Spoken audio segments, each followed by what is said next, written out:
Here it comes.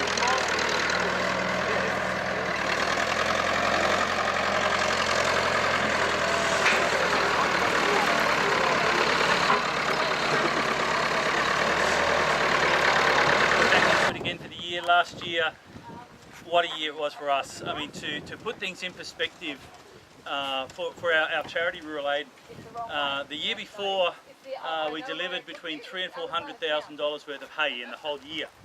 Last year we did nearly 13 million. So massive growth, and that has its own challenges.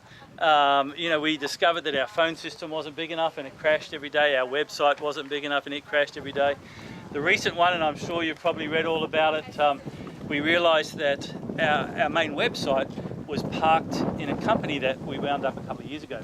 And a lovely Facebook troll discovered that, and she smeared that all over the internet. And I had a very close friend ring yesterday and said, "Wayne, what's going on? You've gone into liquidation." I said,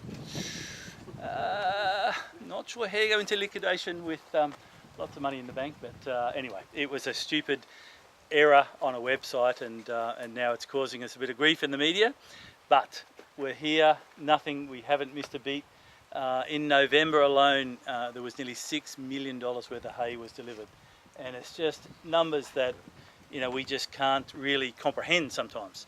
It turns out we're delivering about 80% of the support out there to rural Australia, which is a cool number, but it's just too much. We need help. We need other people to be doing some of the heavy lifting as well, and so we're talking to government at every level. We're talking to the other charities around Australia and saying, look, we need some help. This is getting worse, not better. The problem, of course, when people see some rain, drought's over. I had a call from a farmer just outside Tamworth, hysterical, absolutely hysterical on the phone. And one of the morning shows had commented on the rain and used a little throwaway line that the drought was over. And this poor lady hadn't had rain for 7 years. And she certainly didn't get a drop from the rain that went through there either. And she felt that sort of line would mean that people would forget about what was really going on. And so I had to assure her that no, they wouldn't. And fortunately, because when you get to do what we're doing, you get lots of contacts, and in the phone is the speed dial for Eddie Bartholomew on Channel 7 there, and we called Eddie in the middle of the show and said, hey, look, this was said, and it meant that Koshy could come back on and correct it. Which was really cool. So, it's been wonderful. Some partners that have just come on board. Cricket Australia.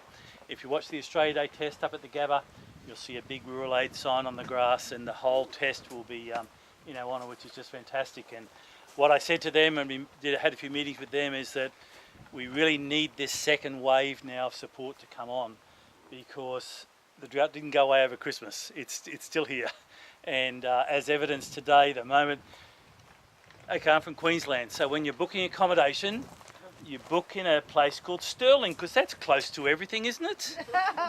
And then when you get up in the morning after brekkie and you put in the GPS and you think, oh, sheesh. Yeah, that's right, yeah. So we've travelled, the whole breadth of South Australia to get here this morning. But no, look, it's been very exciting, and certainly to be part of what we've been able to do this last 12 months has been incredible. And the move into South Australia, Rowan and his office had been hassling us for some time, to say, hey guys, we need your help over here in South Australia. We haven't had rain, it's very dry, we've got drought all around us. And unfortunately I had his state counterparts on the phone to me saying, do not use the word drought, do not put South Australia on your website, don't say that we're in drought. And so I suggested that they talk to each other, because I'm sort of in the middle here. And within a week or two we were over here with some hay, and I think we're up to about $600,000 worth of hay now that we've delivered here into South Australia. So it's there, ready to go.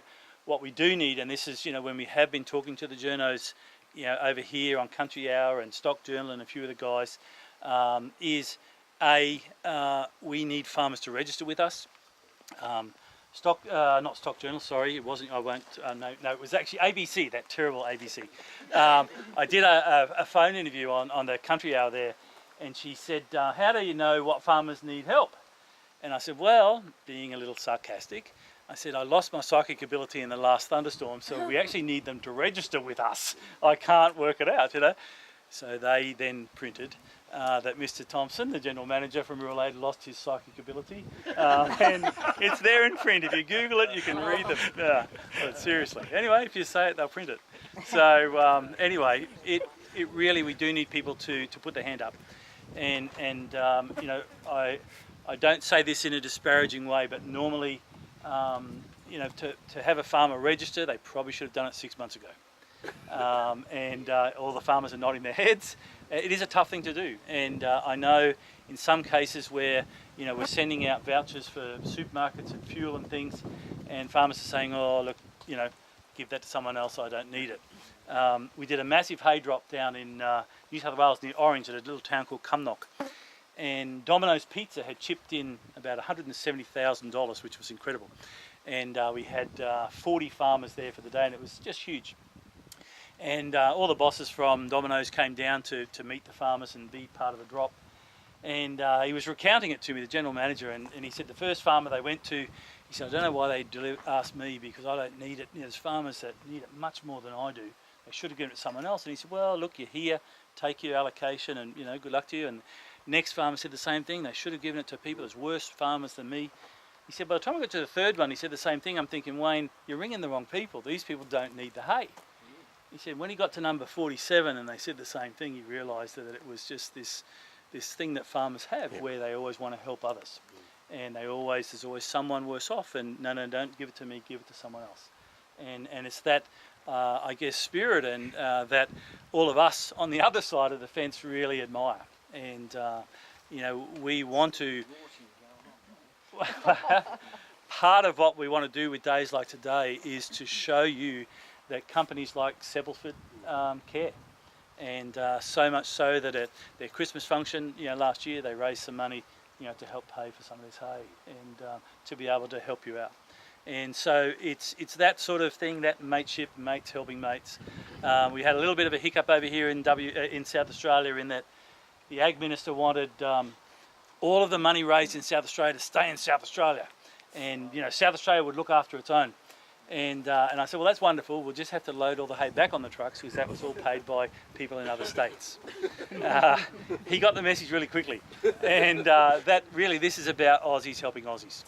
And what was really lovely, the drop that we did down in Cowell before Christmas time, down the Eyre Peninsula. There's a little Indigenous school up in Arnhem Land, right at the opposite end of Australia to Cowell. Primary school, Indigenous kids. They raised $8,488 Wow. to pay for the hay for these farmers in Cowell who they will never meet and never know. And that, to me, that's what it's all about. I said to Barnaby Joyce one day, between him making gaffes on the television, sorry, I said to Barnaby, what this drought has done that you guys haven't been able to do is bring Australians together. And we have people in WA, people in South Australia, Tasmania, the BWS store in Launceston, you know, raised $10,000 to help farmers in New South Wales. It's that sort of thing which is amazing. That 94-year-old lady that called Robin a few months ago and said, I'm a farmer's widow, I've been through many, many droughts in my life, and she said, I actually don't have any money, but on Thursday I'll get my age pension, I'll walk down to the post office, I'll get a $40 money order, and I'll pop it in the mail because I know the farmers need my help. And yeah, Woolies raised $8 million, and that's important when you spend, you know, $50,000 on a load like this. But that $40 to me was so important, because that's really giving from nothing and from the heart, absolutely. And it's time and time again. I had an email come through yesterday. Before Christmas, we had some schools write Christmas cards, and you got it? Okay, yeah, you got them.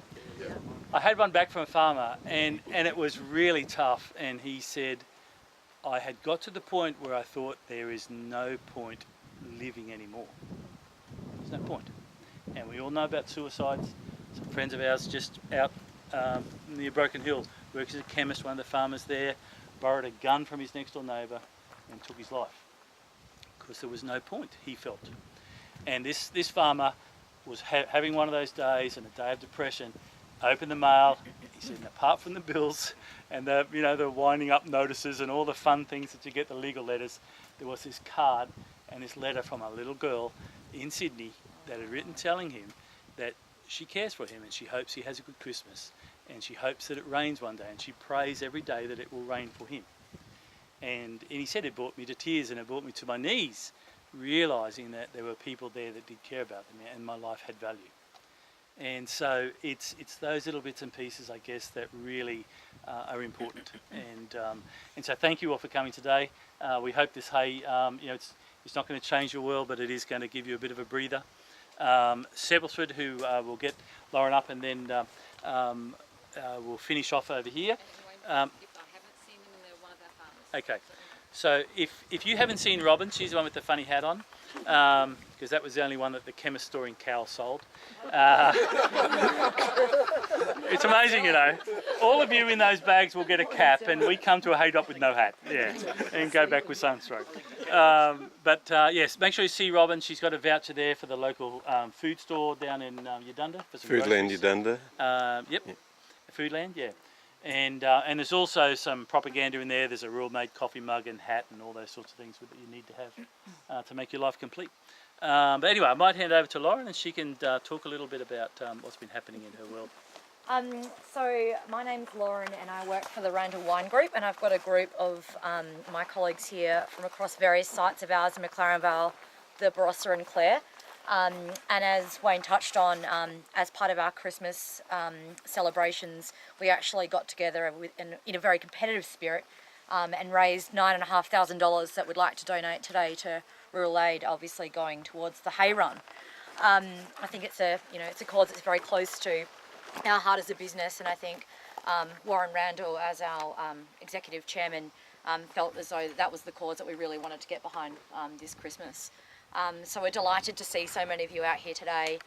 We've also got a collection of non-perishable foods and toys that employees across the group have generously donated, and we'd hope that you enjoy lunch with us today and really hope that this does help you. I know it's not going to change the world, but it's sure to make a difference. So thank you for coming, and it's been great working with you as well, Wayne. And hopefully it continues. Yeah, well, thanks very much, Wayne. Firstly, great to be with you. Been to Eudunda a few times lately for various things. But thank you for being here, Wayne. Thank you for Buy a Bale. Lauren, thank you very much to the Randall Group for what the staff have decided to do with the executive to raise that money for farmers. And I think that the point that Wayne touched on there was the practical assistance is very helpful, but it is the in-kind spirit, the lift in people's attitude when they know that actually people out there are people we don't even know that care about us and want to help. And so I think that's a wonderful thing. Now we did tag his office a bit to get them into South Australia. I was particularly concerned because I wanted people from the city to be able to donate to a cause that they could get a tax deduction for, quite rightfully, but then see that money or assist South Australian farmers. And so Wayne, they moved their website around and they made a spot where South Australian farmers could register, and also obviously where we can donate. So been very adaptable and helpful, and thank you very much. It's really appreciated, as you can see from these people here. Just in broader scale, the federal government is doing lots around drought aid, largely around personal assistance. We're up to about $3 billion worth at the moment, and the farm household support and the various other things that go with that. And of course, there's the one I want to touch on is the reduced interest rates under the drought loans, and that's well and good. And you should go through your rural financial counsellor. Make sure you use those people. They're the ones who know their way through the system. I've dealt with a number of people that have tried to do it themselves and said our accountant's charging us a fortune. I said you need these people. They're schooled up. They're there to help you. We put extras on. We paid extra money to get more rural financial counsellors. But in that period of time, also, it became apparent to me that NAB originally were reducing interest rates for farmers in the eastern states on the back of those state drought zone declarations, which we do not do in South Australia. So I contacted firstly the NAB and had them in my office in Canberra, And I said, well, we don't actually do those declarations in South Australia. We need you to do it differently. Consequently, they did. I contacted Anna Bligh from the Australian Banking Association, former Premier of Queensland, and explained the situation to her. And I said, can you get all the banks in order here? And she said, I think so. And about a fortnight she came back and she got a letter. I've got a letter from Anna Bligh saying that the banks, the big four banks in South Australia, they will be using PIRS's rainfall deficiency chart for people to qualify for the same kind of assistance as interstate. Now that's important because that's pretty much all agree, I've got to say anyhow, all of my seat. But I'm not dead sure that those loan managers on the ground are getting the message. So if you're in dealing with your banks and feel like it's still Groundhog Day, that you're not getting any better extra ear than you did last time, please contact me and I will contact the banks concerned and say, have you told your loan manager about this? Now, they're not absolutely guaranteeing a 1% rate reduction, but they are saying we're going to do a raft of things on an individual basis across various clients. So if you're having, nothing's better now than it was a few months ago and you're having trouble with your bank, so let us know on that one. And the only other thing that I'll touch on a bright note, because Goyder Council was one of those beneficiaries, and once again that was me going in and batting with the minister, so that we got the $1 million per council across 14 councils in Grey, 17 in South Australia. I'm still hoping for a couple more that I think we're a bit unfortunate to miss out. Tried to ring Bridget McKenzie today, but she's on holiday still, but anyway, I'm working on that. But that $1 million is not so much about the group here, it's not so much about the farmers, it's making sure that businesses stay alive in the communities and can keep their workers on. So when it rains, and please God, let it be not too long, but when it rains again, we've still got the garage has still got the blokes who can swing on the spanners, and the pharmacy still got the people that can work behind the pharmacy counter, all those things. It's only $1 million, but it's $1 million can do a lot of good work in the community, and from what I'm seeing of the projects coming through on community assets like sporting facilities and things like that, gives everybody a bit of a lift. So we'll keep banging away on it. David Littleproud, myself, we talk pretty often. This drought, and Scotty Morrison, this drought is a sort of ongoing reassessment of where we are. Bridget McKenzie reviews those council areas and the rainfall deficiencies every month to see what more is needed, what more we can do. So just to let you know, it does occupy a lot of our time, and we are pretty committed to try and achieve good outcomes. And once again, thanks to those people, particularly Randall Wine Group and Wayne and your group. You're doing a great job, mate. Well done. Thank you. Thanks, everyone. Appreciate it. Yeah, you've got to eat all the food. They don't want to take it home. Please.